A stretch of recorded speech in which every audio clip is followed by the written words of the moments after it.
இறங்கி என்னை உங்களை பார்த்து சொல்வார்கள், அல்லா தகாஃபு, பயப்படாதே, இந்த உலகத்தை விட்டு போகிறேன் என்று பயப்படாதே, உன் மனைவி மக்களை விட்டு போகிறேன் என்று சஞ்சலப்படாதே, வலா தஹ்சனு, உனக்கு கவலை வேண்டாம், சஞ்சலம் வேண்டாம், வஅப்ஷிரு பில் ஜன்னத்தில் லத்தி குன்தும் துஅதூன், உனக்கு வாக்களிக்கப்பட்ட சொர்க்கம் இருக்கிறது என்பதை சுப செய்தியை வாங்கிக் கொள் என்று மலக்குமார்கள் சொல்லுவார்கள்.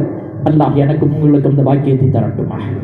கனமார்களே, சகோதரர்களே, எங்களுடைய மௌத்திர நேரத்திலே மலக்குமார்கள் சாரை சாரையாக இறங்கி இந்த சுப செய்தியை சொல்லுவார்கள். இந்த உலகத்திலே வாழ்ற காலத்திலே அல்லாஹ்னு சொல்லி வாழ்ந்தாப்பா, அல்லாஹ் சொன்னது பிரகாரம் வாழ்ந்தாய், அல்லாஹ்வால் அனுப்பப்பட்ட முஹம்மது ரசூலுல்லாஹ் ஸல்லல்லாஹு அலைஹி வஸல்லம் அவர்களுடைய ஒவ்வொரு சுன்னத்துகளையும் உயிர் மூச்சாக பின்பற்றி வாழ்ந்தாய், உனக்கு இப்பொழுது சொர்க்கத்துடைய சுப செய்தி என்று மலக்குமார்கள் சொல்வார்களா இல்லையா? அப்படிப்பட்ட மலக்குமார்கள் அல்லாஹ் உலகத்தில் படைத்து வைத்திருக்கிறான். மலக்குமார்களுடைய தலைவர் ஜிப்ரீல் அலைஹிஸ்ஸலாத்து வஸ்ஸலாம் அவர்கள் கோடிக்கணக்கான மலக்குமார்கள் எல்லாம் வைத்திருக்கிறான். அந்த மலக்குமார்கள் அந்த மலக்குமார்களில் 2 மலக்குமார்கள் கணவன் மனைவியுடைய விந்து துளி மனைவியுடைய கருப்பு அறைக்குள் போகும் பொழுது 2 மலக்கு நிற்கிறான். அந்த கேட் கீப்பர் 2 பேர், இந்த 2 பேரும் விந்து துளி உள்ளே போற வினாடியிலே அல்லாஹ்ட்ட கேட்கிறாங்க. ஏண்டாக்கா அந்த மலக்குமார்கள் எந்த ஒன்றையும் அல்லாஹ் சொல்லாமல் செய்ய மாட்டார்கள். லா யஸூன் அல்லாஹ் மா அமர், அல்லாஹ் சொன்னதுக்கு மாறு செய்யாத ஒரே கூட்டம் உலகத்திலே மலக்குமார்கள் தான். லா யஸூன் அல்லாஹ் மா அமர், அல்லாஹ் எதை கட்டளை போட்டானோ அதில் வினாடிக்கு கூட மாற்றம் செய்யாம வாழக்கூடிய ஒரே கூட்டம் மலக்குமார்கள். அந்த மலக்குமார்கள்ல 2 பேரும் கருப்பு அறையுடைய வாசல் இருந்து அல்லாஹ்ட்ட கேட்பாங்களாம், அல்லாஹ் இந்த விந்து துளி உள்ளே போகிறது, இந்த விந்து துளி உள்ளே போகிறது, நல்ல சக்தியான விந்து துளிதான், பலமான விந்து துளிதான், இந்த பெண்ணுடைய கருவறையும் அதை உள்வாங்கிக் கொள்ளக்கூடிய கிரகித்துக் கொள்ளக்கூடிய பக்குவம் உள்ள சிறந்த விளைநிலைதான். நான் இந்த விந்து துளியின் மூலமாக குழந்தையை உருவாக்கவா அல்லது குழந்தையை உருவாக்காமல் அழித்து விடவா? மலக்குமாறு கேட்கிறார்கள். கணவான்களே, பெரியோர்களே, சகோதரர்களே, திருமணம் முடித்து வாழக்கூடிய எத்தனை பேர்கள் குழந்தை பாக்கியம் இல்லாமல் இருக்கிறோம்? குழந்தை வேணும் என்று கதறி திருமணத்தை முடிப்போம், நல்ல பெண்ணை பார்த்து முடிப்போம், எல்லாம் நடந்துவிடும், பல லட்சங்கள் கோடிகள் செலவழித்து விடுவார், ஆஸ்பத்திரியா சுத்துவார், ஆலிம்களாக சுத்துவார், எல்லாம் சுத்தி முடிச்சுட்டு குழந்தை இல்லாத நிலையில் உலகத்தை விட்டு போகுவார். அல்லாஹ் நாடவில்லை, கொடுக்க முடியாது. அல்லாஹ் நாடவில்லை, உலகத்தில் யாராலும் குழந்தை கொடுத்து விட முடியாது, அது அல்லாஹ்வுடைய கையில் இருக்கிறது. அப்பொழுது கேட்கிறார்கள், குழந்தையை உருவாக்கவா குழந்தையை உருவாக்காமல் இந்த விந்து துளியை வெறும் தண்ணீராக நீர்க்க செய்து விடவா? மலக்குமார்களுடைய கேள்வி. அல்லாஹ்ட்ட ஆர்டர் என்னவோ அது நடக்கும். அல்லாஹ் சொல்லுவான், அந்த குழந்தை உருவாக்குவதற்காண்டி உருவாக்கப்பட்ட மலக்கை பார்த்து சொல்லுவான், நீ இதன் மூலமாக கருவை உருவாக்கி விடு, அங்கு உருவாகும். அல்லது அதற்கு முன்னால் இருக்கிற மலக்கு மாற்றி சொல்லி விடுவான், நீ இப்பொழுது இந்த டியூட்டியை செய், இந்த விந்து துளியை எடுத்து சென்று அந்த பெண்ணுடைய கருவறைக்குள் வைத்து அதை நீர்க்க செய்து விடு, அதனுடைய சக்தியின் மூலமாக குழந்தை உருவாக்காமல் செய்துவிடு, அவ்வளவுதான். குழந்தை கிடைக்கும். உலகத்தில் நடக்குதா இல்லையா சகோதரர்களே? சொல்லுங்க, நடக்குதா இல்லையா? செய்பவன் யார்? அல்லாஹ். குழந்தை தருபவன் யார்? அல்லாஹ். குழந்தை உருவாகிருச்சு. மலக்கு கேட்கிறாங்க அடுத்த கேள்வி, அஜஅலுஹு சஈதனம் ஷகியா? ரொம்ப முக்கியமான கேள்வி. அல்லாஹ் இந்த குழந்தையை சீதேவியாக ஆக்கட்டுமா அல்லது இந்த குழந்தையை மூதேவியாக ஆக்கட்டுமா? மலக்குமார்களுடைய கேள்வி. அல்லாஹ் சொல்லுவான், அஜஅல்ஹு சஈதா, இந்த குழந்தையை சீதேவியாக ஆக்கு. அல்லாஹ் வாக்கியத்தை கொடுத்துருவான். அந்த வாக்கியத்துடைய வாடைகள் தான், அந்த வாக்கியத்துடைய தென்றல் காற்று தான் நாம் எல்லாம். அல்லாஹ் நமக்கு சீதேவிகளுடைய கூட்டத்தில் சேர்த்து வைத்து இந்த இடத்துல அல்லாஹ்வை பற்றி பேச, அல்லாஹ்வுக்கு முன்னால் சஜதா செய்ய, அல்லாஹ்வுடைய நபியுடைய சுன்னத்துடைய காட்சிகளோட கோலத்தோடு இங்கு நாம் உட்கார்ந்து இருக்கிறோமே, இது அல்லாஹ் நான் என் தாயினுடைய கருவறையிலே இருந்த நேரத்திலே மலக்குமார்கள் கேட்ட கேள்விக்கு அல்லாஹ் கொடுத்த பதில், இஜஅல்ஹு சஈதா, இவளை நீ சீதேவியாக ஆக்கு என்பதனுடைய ரியாக்ஷன் இது. கனமார்களே, பெரியோர்களே, சகோதரர்களே, செய்பவன் அல்லாஹ். குழந்தை உருவாகிறது. அடுத்த கேள்வி மலக்கிடத்திலிருந்து, அடுத்த கேள்வி, அல்லாஹ் இதை நான் ஆணாக ஆக்கட்டுமா பெண்ணாக ஆக்கட்டுமா? சுப்ஹானல்லாஹ். இதை ஆண் குழந்தையாக ஆக்கட்டுமா இதை பெண் குழந்தையாக ஆக்கட்டுமா? அல்லாஹ்வுடைய நோக்கி மலக்குமாருடைய கேள்வி. அங்க அல்லாஹ்ட்ட வருது, இஜ்அல்ஹு ஸக்கரா, இந்த குழந்தையை நீ ஆணாக ஆக்கு. நாம் எல்லாம் ஆண்களாக இங்க வந்து உட்கார்ந்து இருக்கிறோம். இஜ்அல்ஹு உனாஸா, இஜ்அல்ஹா உனாஸா, இதை பெண்களாக ஆக்கு. எல்லோரும் வீட்டில் உட்கார்ந்து இருக்கிறார்கள்.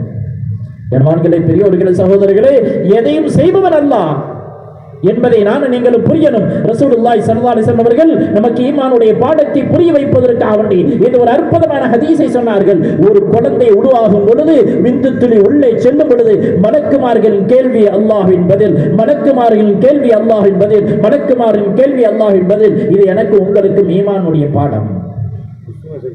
கண்வான்களே, பெரியோர்களே, சகோதரர்களே, அந்த அல்லாஹ்வை நாங்கள் எந்த அளவுக்கு நம்ப இருக்கிறோம்?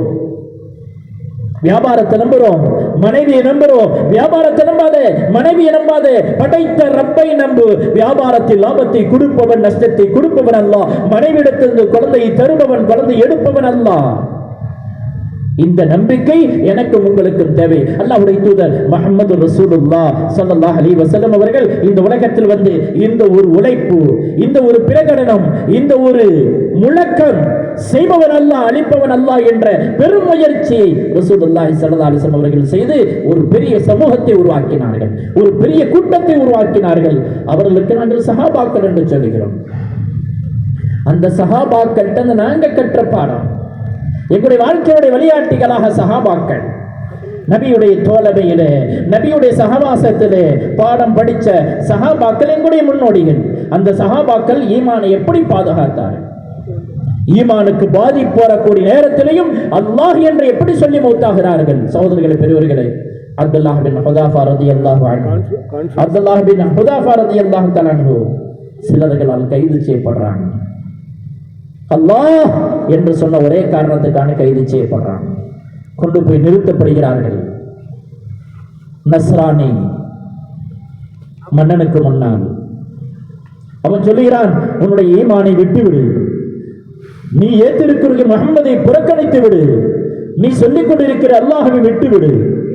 அந்த சஹாபி சொன்னார்கள், விட முடியாது, உலகத்தின் எதையும் இழந்து விடுவேன், இந்த லா இலாஹ இல்லல்லாஹ் முஹம்மது ரசூலுல்லாஹ் என்ற ஏகத்துவ கலிமாவை என்னால் ஒரு நிமிடம் விட்டுவிட்டு வாழ முடியாது என்று துடித்து சொல்லுகிறார். கடைசியாக அந்த மன்னன் அச்சுறுத்துகிறான், பயமுறுத்தாட்டுகிறான். இதோ பார், உன் வலது பக்கம் பார், உனது இடது பக்கம் பார். இங்கிட்டு திரும்பி பார்க்கிறார். பல நூற்றுக்கணக்கான மக்களை நெருப்பு சட்டிக்குள் போட்டு புசித்துக் கொண்டிருக்கிறான். இடது பக்கம் திரும்பி பார்க்கிறார். பல நூற்றுக்கணக்கான மக்கள் நிமிடத்தில் வாள்களாலும் அம்புகளாலும் உயிர்கள் போக்கப்படுகிறது. சொல்கிறான், உனக்கும் இதே நிலை ஏற்பட்டுவிடும், உனக்கும் இதே நிலை ஏற்படும். நீ கொண்டிருக்கக்கூடிய ஈமானை விட்டுவிடு, நீ நம்பி இருக்கக்கூடிய அல்லாஹ்வை முஹம்மது நபியை புறக்கணி. முடியாது. அப்துல்லாஹ் பின் ஹுதாஃபா சொன்னார்கள், முடியாது.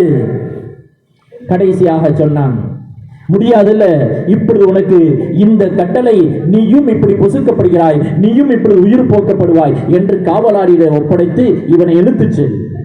ஆனால் கொண்டு போய் கொண்டிருக்கும் போது இவருடைய ஆக்டிவ்ல, இவருடைய நடைவடை பாவனைகள்ல ஏதாவது மாற்றம் தெரிஞ்சா அப்படியே அழைச்சி விட்டுருவாங்க, மீண்டும் இந்த கூட்டிட்டு வாங்க அப்படின்னு காவலாளிக்கு சொல்லி அனுப்புகிறான் மன்னன். காவலாளி இழுத்து செல்கிறார். இன்னும் சில வினாடிகளிலே பயங்கரமான தண்டனையோடு உயிர் போகக்கூடிய தருணம். தூக்கு மேடையில் ஏற்றப் போகிறானா, அல்லது நெருப்புச் சட்டிலை போட்டு பொசுக்கப் போகிறானா, அல்லது வாள்களால் அம்புகளால் அவருடைய தலையை கொய்யப் போகிறான் என்பது சொல்ல முடியாத தருணம், இக்கட்டான தருணம். போய்கொண்டிருக்கிறார்கள். திடீரென கொஞ்சம் அழுகிறார்கள், திடீரென கண்ணீர் வருகிறது, உடலில் ஒரு மாற்றம், ஒரு சின்ன வைப்ரேட். உடனே காவலாளி நிறுத்தி விடுகிறான். காவலாளி மீண்டும் அழைத்து வந்து மன்னருக்கு முன்னால் நிறுத்துகிறான். இவர் அழுகிறார், இவரோட உடல்ல நடுக்கும். மன்னன் கேட்டான், ஏன் நடுங்குகிறாய்?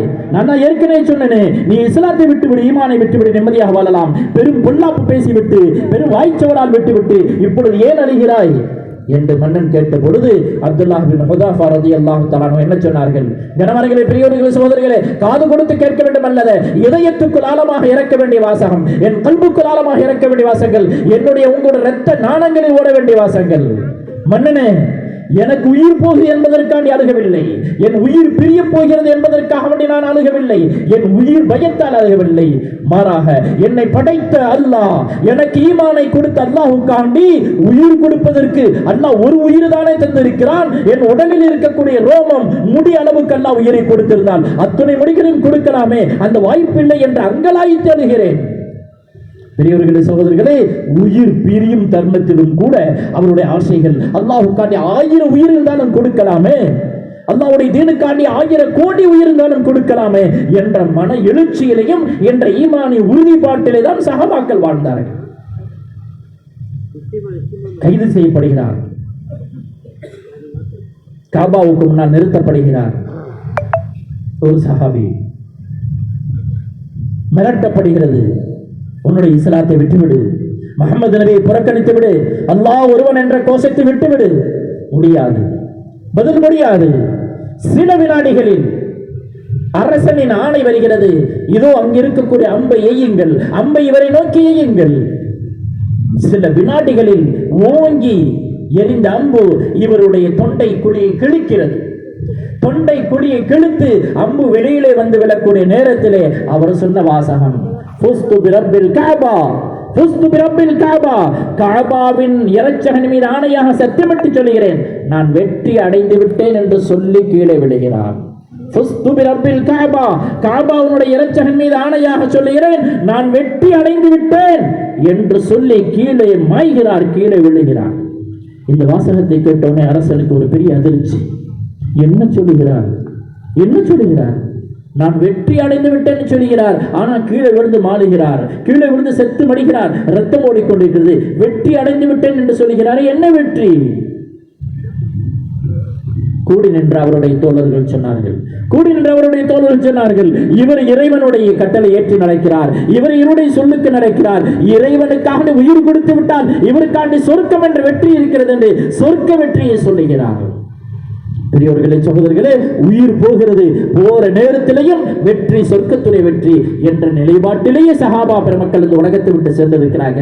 இன்னைக்கு சின்ன சின்ன சில்லறை பிரச்சனைகள், சின்ன சின்ன துன்பங்கள், சின்ன சின்ன கஷ்டங்களுக்காண்டி எங்களுடைய ஈமான, எங்களுடைய வாசகங்களை, எங்களுடைய ஏகத்துவ கனிமாவிலே நாங்கள் அடகு வைத்துக் கொள்ளக்கூடிய அவல நிலைக்கு வந்துவிட்டோம். அல்லாஹ் என்னை உங்களை பாதுகாக்கட்டுமாக, ஈமானோடு மௌத்தாகக்கூடிய பாக்கியத்தை அல்லாஹ் தரட்டுமாக, சலாமத்தான மௌத்தியம் அல்லாஹ் தரட்டுமாக, ஆபத்துகளை விட்டு, கேவலத்தை விட்டு, அச்சுறுத்தலை விட்டு அல்லாஹ் என்னை உங்களை பாதுகாப்பான. கணவன்களே, பெரியோர்களே, சகோதரர்களே, என்னுடைய உங்களுடைய வெற்றியுடைய ரகசியத்தை அல்லாஹ் லா இலாஹ இல்லல்லாஹ் முஹம்மதுர் ரசூலுல்லாஹ் ஸல்லல்லாஹு அலைஹி வஸல்லம் இதில் வைத்திருக்கிறார். நாங்கள் அல்லாஹ்வை முழுமையாக நம்பணும், அல்லாஹ்வை முழுமையாக சார்ந்து இருக்கணும். அல்லாஹ்வால் அனுப்பப்பட்ட முஹம்மதுர் ரசூலுல்லாஹ் ஸல்லல்லாஹு அலைஹி வஸல்லம் கடைசி நபி முஹம்மது அவர்கள், அவருடைய வாழ்க்கையில தான் வெற்றி, அவர்கள் சொல்லிவிட்டு போன உபதேசத்தில் தான் வெற்றி என்று முழுமையாக நம்பி அந்த முஹம்மது ரசூலுல்லாஹ் ஸல்லல்லாஹு அலைஹி வஸல்லம் அவர்களுடைய ஒவ்வொரு உபதேசத்தையும், ஒவ்வொரு வழிகாட்டுதலையும் நானும் நீங்களை எடுத்து நடந்து விட்டால் இந்த உலகத்தில் அல்லாஹ் கண்ணியத்தை கொடுக்கிறான். நாளை மறுமையிலே நிம்மதியான கேள்வி கணக்கில்லாத சொர்க்கத்தை அல்லாஹ் தர காத்திருக்கிறான். கனவான்களே, பெரியோர்களே, சகோதரர்களே, அந்த முஹம்மது ரசூலுல்லாஹ் ஸல்லல்லாஹு அலைஹி வஸல்லம் என்ற கலிமாவை நானும் நீங்களும் நாவல பல லட்சம் முறைகள் சொல்லிக் கொண்டு இருக்கிறோம். இது அல்லாஹ் தந்த பாக்கியம், அல்லாஹ் தந்த பாக்கியம். அல்லாஹ்வுக்கு ஷுக்ர் செய்யுங்க. வெறும் நாவினால் முஹம்மது ரசூலுல்லாஹ் என்று சொல்வது மட்டும் போதாது.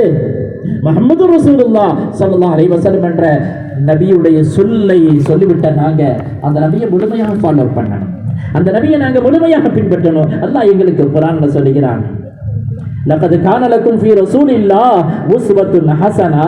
لقد كان لكم في رسول الله أسوة حسنة. முஹம்மது ரசூலுல்லாஹ்வுடைய வாழ்க்கையிலே உங்களுக்கு சிறந்த முன்னுதாரணம் இருக்கிறது, அவருடைய வாழ்க்கையை நீங்க பின்பற்றுங்க. அல்லாஹ் குர்ஆன்ல சொல்கிறான், வயின் துதிஊஹு தஹ்தது. அந்த முஹம்மது ரசூலுல்லாஹ்வுடைய வாழ்க்கையை நீங்கள் பின்பற்றினால் நீங்கள் நேர்வழி பெறுவீர்கள். துதிஊஹு, அவரை நீங்கள் பின்பற்றினால், தஹ்தது, நீங்கள் நேர்வழி சுபம் பெறுவீர்கள். அல்லாஹ் சொல்கிறான், இன் குன்தும் துஹிப்பூனல்லாஹ், நீங்கள் அல்லாஹ்வை நேசிக்கக்கூடியவர்களாக இருந்தால், நீங்கள் அல்லாஹ்வை பிரியப்படக்கூடியவர்களாக இருந்தால், ஃபத்தபிஊனி முஹம்மது ஆகிய எனது சுன்னத்தை பின்பற்றுங்கள். யுஹிப்புக்குமுல்லாஹ், அல்லாஹ் உங்களை பிரியப்படுவான். வ யக்ஃபிர் லக்கும் துனூபக்கும், அல்லாஹ் உங்களுடைய பாவங்களை எல்லாம் மன்னிப்பான். கனவான்களே, பெரியோர்களே, சகோதரர்களே, நாங்கள் அல்லாஹ்வை பிரியப்படுகிறோம், நாங்கள் அல்லாஹ்வை நேசிக்கிறோம் என்று சொன்னால் அதற்கு அளவுகோல், அதற்கு உரைகள் முஹம்மது ரசூலுல்லாஹ், அல்லாஹ்வால் அனுப்பப்பட்ட கடைசி தூதர் ஸல்லல்லாஹு அலைஹி வஸல்லம் அவர்களுடைய உயர்வான உன்னதமான மகத்தான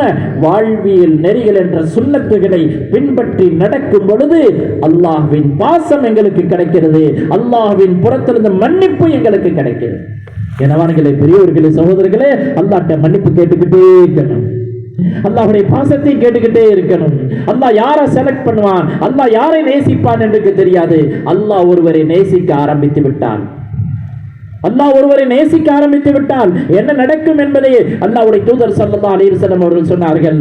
இதா அஹப்பல்லாஹு அப்தன், இதா அஹப்பல்லாஹு அப்தன், அல்லாஹ் ஒரு அடியானை நேசிக்க ஆரம்பித்து விட்டால் அஅலன ஜிப்ரீல், ஜிப்ரீல் அலைஹிஸ்ஸலாத்து வஸ்ஸலாம் அவர்களுக்கு அல்லாஹ் சொல்கிறான், இன்னி அஹ்பப்து ஹாதர் ரஜுல் ஃபஅஹிப்பு, இந்த அடியான நான் பிரியப்படுகிறேன், இந்த அடியான நான் நேசிக்கிறேன். அல்லாஹ் சொல்றான்.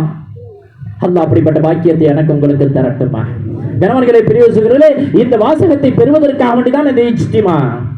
சும்மா வந்தோம் கலந்தோம் என்பதல்ல, ஒரு முடிவு எடுத்துட்டு போகணும், ஒரு பெரிய செல்வத்தை எடுத்துட்டு போகணும். இதுதான் இஜ்திமா. அந்த அடியாரை பார்த்து அல்லாஹ் சொல்கிறான், நான் இந்த அடியானை பிரியப்பட்டு விட்டேன், ஜிப்ரீலே நீங்களும் பிரியப்படுங்கள். அல்லாஹ்வுடைய ஆர்டர். உடனே ஜிப்ரீல் அலைஹிஸ்ஸலாத்து வஸ்ஸலாம் அஹப்ப ஹாதல் அப்த், இந்த அடியானை பிரியப்படுகிறார்கள். ஜிப்ரீல் அலைஹிஸ்ஸலாம் என்ன நேசிப்பாங்க? ஜிப்ரீல் அலைஹிஸ்ஸலாத்து வஸ்ஸலாம் அவர்கள் உங்களை எல்லாம் மனமாற நேசிப்பாங்க. அவங்க நேசித்த பிறகு அடுத்த கட்ட நடவடிக்கை ஃபஅஅலன ஜிப்ரீல் மலாயிகா குல்லி, ஜிப்ரீல் அலைஹிஸ்ஸலாத்து வஸ்ஸலாம் அவர்கள் முழு உலகத்தில் இருக்கக்கூடிய கோடான மில்லியன் பில்லியன் அளவுக்கு இருக்கக்கூடிய மலக்குமார்களை பார்த்து சொல்வார்கள், அஹப்பல்லாஹு ஹாதர் ரஜுல் ஃபஅஹ்பப்து ஹாதர் ரஜுல் ஃபஅஹ்பிபுஹு. ஜிப்ரீல் அலைஹிஸ்ஸலாத்து வஸ்ஸலாம் சொல்வார்கள், இந்த அடியானை அல்லாஹ் நேசித்தான், என்னை நேசிக்கும்படி சொன்னான், நானும் நேசித்து விட்டேன். மலக்குமார்களாகி உங்களுக்கு நான் கட்டளை போடுகிறேன், நீங்களும் நேசியுங்கள். கர்மான்களே, பெரியோர்களே, சகோதரர்களே, உடனே உலகத்தில் இருக்கக்கூடிய அத்துணை மலக்குமார்களும் ஃபஅஹிப்பு, இந்த அடியானை நேசிப்பாங்க, இந்த அடியானை மீது பாசத்தை பொழிவார்கள். பொழிந்து விட்டு உலகத்தில் வந்து அறிவிப்பு செய்வார்கள், அல்லாஹ் இந்த அடியானை நேசித்தான், ஜிப்ரீல் இந்த அடியானை நேசித்தார்கள், மலக்குமார்களாகிய நாங்கள் எல்லாம் இந்த அடியானை நேசித்து விட்டோம். உலகத்தில் வாழக்கூடிய மக்களே, நீங்கள் இந்த அடியானை நேசி. அசருக்கு பிறகு அவங்களுடைய ஜியாரத்தை முடிச்சுட்டு வர்றேன். அல்லாஹ்ட்ட கேட்டுட்டு வர, அல்லாஹ் எப்படிப்பட்ட மகானை வாங்கி கொண்டாய், அவங்க உள்ளத்துல நீ தீனுடைய என்ன கவலையை கொடுத்தாயோ அதுல கோடியில் ஒரு பங்கு எங்களுக்கு கூடிய அல்லாஹ். இன்னைக்கு எத்தனை ஆயிரக்கணக்கான மக்கள் இந்த மஜ்லிஸுக்கு வருவாங்களோ இதனுடைய சவாபை எல்லாம் உடைய கபருக்கு கூடிய அல்லாஹ் அப்படின்னு ஜியாரத்தை முடிச்சிட்டு வரணும். கனவான்களே, பெரியோர்களே, சகோதரர்களே, வாழ்க்கை என்றால் அப்படி வாழணும். அல்லாஹ் அல்லாஹ் என்று வாழணும். மௌத்திலே பல லட்சக்கணக்கான மக்களுடைய துஆவுக்கு ஆளாகிவிட்டு மௌத்தாகணும். அதற்கு அல்லாஹ் தந்திருக்கக்கூடிய ஒரு சந்தர்ப்பம் இந்த ஹயாத். இந்த ஹயாத் மிக குறுகிய ஹயாத். இந்த ஹயாத் ஐஸ் கட்டியை போல கரைஞ்சுவிடும். இந்த ஹயாத் ஐஸ் கட்டியை போல கரைஞ்சுவிடும். நீங்க சாக்கடையில் போடுங்க, கரைஞ்சுவிடும். நீங்க சர்பத்தில் போடுங்க, கரைஞ்சுவிடும். இதுதான் எங்களுக்கு மூத்த பெரியார் அன்றைக்கு இஸ்திமாக்கள்ல சொல்லி தந்தாங்க. மௌலானா உமர் சாஹிப் ரஹ்மத்துல்லாஹி அலைஹி ஆரம்ப காலத்தில் பயான் எங்களுக்கு இதுதான் இருந்துச்சு. இந்த ஹயாத் एक बरक की तरफ कैसा ही पिघल जाएगा. இந்த வாழ்க்கை ஒரு ஐஸை போன்று, இது நீங்க எங்க போட்டாலும் அது கசிந்து விடும், அது உருகி விடும். அல்லாஹ் தந்திருக்கிற வாழ்க்கை ஒரு காலத்திலே நீண்ட வயதுகள் வாழ்ந்தார்கள். இன்றைக்கு மிக விரைவில் இந்த உலகத்தை விட்டு போய் கொண்டிருக்கிற சூழலை பார்க்கிறோம். இந்த ஹயாத்தை அல்லாஹ்வுடைய பொருத்தத்திற்காக கொடுத்து விட்டு மௌத்தா. அல்லாஹ் அறியணும், அல்லாஹ் உலகத்தில் அறிமுகப்படுத்தணும், அல்லாஹ்வுடைய தீன உலகத்தில் கொண்டு போய் சேர்க்கணும். கனவான்களே, பெரியோர் சகோதரரே, இன்றைக்கு எவ்வளவு பெரிய சோதனை, இன்றைக்கு எவ்வளவு பெரிய முசீபத்துகள், இன்றைக்கு எவ்வளவு பெரிய இழிவுகள், இன்றைக்கு எவ்வளவு பெரிய பின்னடைவுகள். உலகம் முழுவதும் முஸ்லிம்களாகிய நமக்கு என்ன காரணம்? அல்லாஹ்வுடைய தீனின் பிரகாரம் வாழல, அல்லாஹ்வுடைய குர்ஆனின் பிரகாரம் வாழல, அல்லாஹ்வுடைய முஹம்மது ரசூலுல்லாஹ்வுடைய சுன்னத்தின் பிரகாரம் வாழல. கனவான்களே, பெரியோர்களே, சகோதரர்களே, ஒரு விஷயம் நினைவுக்கு வருது. ஜும்மால கூட சொன்னேன், 2007-8 நினைக்கிறேன், எங்களுடைய ஜமாத் உருதுன் ஜோர்டானுக்கு போயிருந்தோம். எங்க ஜமாத்துல ஒரு 7 பேர் எங்கள் ஜமாத்தில் 7 பேர், 4 மாதம் ஜமாத்து. அப்போ அந்த ஜமாத்தில் பொறுப்புதாரியாக என்னை போட்டுத்தாங்க பெரியவங்க. அந்த நாட்டில் ஒரு தர்த்தீப் இருக்கும். ஒரு ஜமாத்து வந்தோடனே ஒரு 20 நாளைக்கு ரூட்டு கொடுத்து அனுப்புவாங்க. பல கிராமங்கள் அங்கங்கே வேலை செஞ்சுட்டு மீண்டும் 20 நாளைக்கு பிறகு மர்கஸுக்கு வரணும். அங்கே 2 days ஒர்க் ஷாப் நடத்துவாங்க. நீங்கள் 20 நாள் போய் என்ன உழைப்பு செய்தீங்க, உங்கள்கிட்ட என்ன மாற்றம் வந்துச்சு, நீங்கள் எவ்வளோ அழுதுங்க, நீங்கள் எவ்வளோ தௌபா செய்தீங்க, உங்களுடைய வாழ்க்கையில் என்ன சுண்ணத்துகள் வந்தது, உங்களுடைய தஹஜ்ஜுத்துல என்ன துடிப்புகள் வந்தது அப்படின்னு பல ஒர்க் ஷாப்புகள் அங்கே நடக்கும் 2 days. அதுக்கு பிறகு மீண்டும் ஏதாவது ஒரு ஸ்டேட்டுக்கு, ஏதாவது ஒரு மாவட்டத்துக்கு ஜமாத்தை அனுப்புவாங்க. அப்படி 20 நாளைக்கு பிறகு எங்களை ஒரு ஜமாத்து ஒரு அடுத்த ஸ்டேட்டுக்கு அனுப்புகிறாங்க. அப்போ அது ஒரு நீண்ட தூர பயணம், 8-9 மணி நேரம் பயணம். ஒரு லக்ஸரி பஸ்ஸில் ஏறி போகிறோம், அப்படி தான் போகணும்.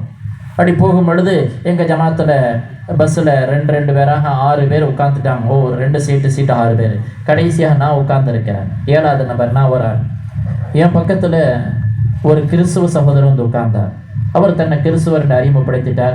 அவர் கை கொடுத்தார், நாமும் கை கொடுத்துட்டு அவர்கிட்ட மனம் தொடர்ந்து சந்தோஷமாக மகிழ்ச்சியாக சில ஃப்ரூட்ஸுகளை ஜூஸுகள்லாம் கொடுத்து அழகான முறையில் பேசிக்கொண்டே வருகிறேன். சரி, ஒரு கிறிஸ்துவ சகோதரர் கிடைத்தார். நமக்கு சொல்லிக் கொடுத்த பெரியார்கள் பாடமே, எங்கே வேண்டாலும் தாவத்தில் வேலை செய்யுங்க, அல்லாஹ்வை அறிமுகப்படுத்துங்க, பயணத்தில் செய்யுங்க சொல்லுவாங்க. அந்த அடிப்படையில் அவருக்கு நம்முடைய இஸ்லாத்தை பற்றி குர்ஆனில் இருக்கக்கூடிய கருத்துக்கள்லாம் சொல்லிக்கொண்டே வர்றேன். எங்களுடைய இஸ்லாத்தில் மது அருந்தக்கூடாது, எங்களுடைய இஸ்லாத்தில் விபச்சாரம் செய்யக்கூடாது, எங்களுடைய இஸ்லாத்தில் திருடக்கூடாது, எங்களுடைய இஸ்லாத்தில் கோல்மால் செய்யக்கூடாது, எங்களுடைய இஸ்லாத்தில் மோசடி செய்யக்கூடாது, எங்களுடைய இஸ்லாத்தில் அடுத்தவர்களை கொலை செய்யக்கூடாது, எங்களுடைய இஸ்லாத்தை பெற்றெடுத்த தாய் தந்தர்களுக்கு கண்ணியம் கொடுத்து வாழணும், எங்களுடைய இஸ்லாத்தில் பிள்ளைகளை ஒழுக்கமாக வளர்க்கணும், எங்களுடைய இஸ்லாத்தில் உண்மை பேசி வளர்க்கணும், அண்டை வீட்டார்களோட அழகான முறை நடந்து கொள்ளணும், எங்களுடைய இஸ்லாத்தில் நேர்மையாக சம்பாதிக்கணும், நல்ல வழிகளை செலவழிக்கணும். இது போன்ற குர்ஆனுடைய கருத்துக்களை எல்லாம், குர்ஆனுடைய ஆயத்துக்களை சொல்லி சொல்லி அவர்கிட்ட அரபியில் பேசிக்கிட்டே வர்றேன். கேட்டுக்கிட்டே வந்தார். ஒரு 1/2 மணி நேரம் 3/4 மணி நேரம் எங்களுடைய டிராவல் ரொம்ப நேரம் சந்தோஷமாக கேட்டுக்கிட்டே வந்தார். எப்படியே சாஞ்சிக்கிட்டு அந்த சேர்ல கேட்டுக்கிட்டே வந்தார். நானும் இப்படி சாஞ்சிக்கிட்டு அவர்கிட்ட பேசிக்கிட்டே போகிறேன், இஸ்லாத்தை எடுத்து சொல்லிக்கிட்டே வர்றேன்.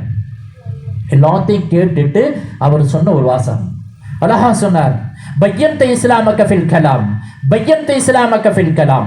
உன்னுடைய இஸ்லாத்தை உன்னுடைய பேச்சின் மூலம் எனக்கு அறிமுகப்படுத்தினாய். அரினி அரினி ஷக்ஸன் வாஹிதன் முமத்திலு ஹாதல் இஸ்லாம் ஃபி ஹாதல் ஸமான். இந்த இஸ்லாத்தின் பிரகாரம் வாழக்கூடிய நிதர்சன ஒரு முஸ்லிமை எனக்கு காட்டு, உன்னுடைய இஸ்லாத்தை ஏற்றுக்கொள்கிறேன் என்று சொன்னார். உன்னுடைய இஸ்லாத்தில் பேச்சிலே காட்டாதே, உன்னுடைய இஸ்லாத்தை பயானிலே காட்டாதே, உன்னுடைய இஸ்லாத்தின் பிரகாரம் வாழக்கூடிய ஒரு முஸ்லிமை, இன்றைக்கு நிதர்சன முஸ்லிமை காட்டு, மூத்தப்பன் அவுலியாக்களை பற்றி பேசாத, வாழ்ந்து கொண்டிருக்கக்கூடிய ஒரு முஸ்லிமை காட்டு, உன்னுடைய இஸ்லாத்தை ஏற்றுக்கொள்கிறேன் என்று ஒரு கிறிஸ்துவ சகோதரர் சொன்ன உடனே செவில்ல அடிச்ச மாதிரி இருந்துச்சு. நான் அடுத்தவருக்கு பதில் சொன்னேன், லிஹாதா சபப நஹ்னு ஹரஜ்னா வ கைஃப அன உமத்தில் லிஹாதிஹில் கலிமத்துல் வாஹிதா.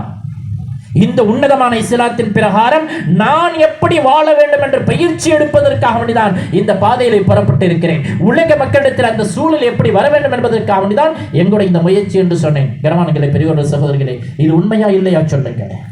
இந்த இஸ்லாம், இந்த குர்ஆன், இந்த நபியுடைய வாழ்க்கைகள் பல்லாண்டுகளாக பேசிக்கொண்டே இருக்கிறோம், பல்லாண்டுகளாக கேட்டுக்கொண்டே இருக்கிறோம். இதை முழுமையாக நாங்கள் பின்பற்றி விட்டோமா? என்ன ஆரம்ப காலத்தில் நாங்கள் கேட்டோம், முழு தீனின் பிரகாரம் வாழ்வதை கொண்டு இம்மை மறுமையுடைய வெற்றி. கொஞ்சம் கூட தீன்ல பிசகுதல். முழு தீன், பேச்சில தீன், கொடுக்கல் வாங்கல்ல தீன், வியாபாரத்துல தீன், இரவுல தீன், பகல்ல தீன், ஹாஸ்பிட்டல்ல தீன், சுகத்துல தீன், மன்னர் ஆட்சி கட்டில தீன், நண்பர்களோட தீன். சுப்ஹானல்லாஹ், எல்லா விதத்திலும் தீன். மௌலானா இப்ராஹிம் சாஹிப் தேவலா தாமத் பரகாத் சொல்லுவாங்க, தீன் ஏக் மஜ்மு, ஏக் அமால் கி மஜ்முஆ, அமால் கி மஜ்முஆ का नाम दीन है. பல்வேறு நல்ல அமல்களுடைய ஒட்டு மொத்தத்துக்கு பேர் தீன். அந்த எந்த அமல்லையும் எந்த குறைபாடு வந்துவிட்டால் தீன்ல குறைபாடு, தீன்ல குறைபாடு செய்து விட்டோம் என்று சொன்னால் இம்மையிலே நிம்மதி கிடைக்காது, மறுமையிலே நிம்மதியான சொர்க்கத்துக்கு போக முடியாது. கனவான்களே, பெரியோர்களே, சகோதரிகளே, இதை நாங்கள் உள்ளத்தில் வாங்கி கொண்டு அல்லாஹ் எங்களுக்கு தந்திருக்கக்கூடிய சந்தர்ப்பங்களை சரியாக பயன்படுத்தி அல்லாஹுடைய தீனை நாங்கள் முழுமையாக உள்வாங்கிக் கொள்ளணும். ஒரு விஷயத்தை உண்மையாக கல்புலை இறக்கிக் கொள்ளணும். என்னுடைய உங்களுடைய வாழ்க்கையுடைய வெற்றி மட்டுமல்ல, என்னுடைய உங்களுடைய இந்த துனியாவுடைய வாழ்க்கையுடைய வெற்றி மட்டுமல்ல, என்னுடைய உங்களுடைய முழு உலகத்தில் வாழக்கூடிய அத்தனை பேருடைய துன்யா ஆஹிராவின் வெற்றி முழு தீனின் பிரகாரம் வாழ்வதை கொண்டுதான் இருக்கிறது. அந்த முழு தீன் என்னுடைய உங்களுடைய வாழ்க்கையில் வருவதற்கு அல்லாஹுடைய தீனுடைய உழைப்பை நாங்கள் செய்ய வேண்டும். சகோதரர்களே, இது ஆரம்ப காலத்தில் நாங்கள் கேட்டு வரக்கூடிய விஷயம். ஆனா இன்னைக்கு எங்களுடைய கல்வில இது ஒரு சடங்காக சம்பிரதமாகி போயிருச்சு. அல்லாஹ் என்னை உங்களை மன்னிக்கட்டுமாக. கனவான்களே, பெரியோர்கள், சகோதரர்களே, அல்லாஹ்ட்ட தௌபா செய்வோம், அல்லாஹ்ட்ட இறங்கி கேட்போம், அல்லாஹ்ட்ட மன்னிப்பு கேட்போம். அல்லாஹ் மன்னிக்க தயாராக இருக்கிறான். அடியாடுகளை எப்படி அல்லாஹ் மன்னிப்பான்? அல்லாஹ்வுடைய தூதர் ஸல்லல்லாஹு அலைஹி வஸல்லம் சொன்னார்கள், அடியானே நீ எவ்வளவு பாவம்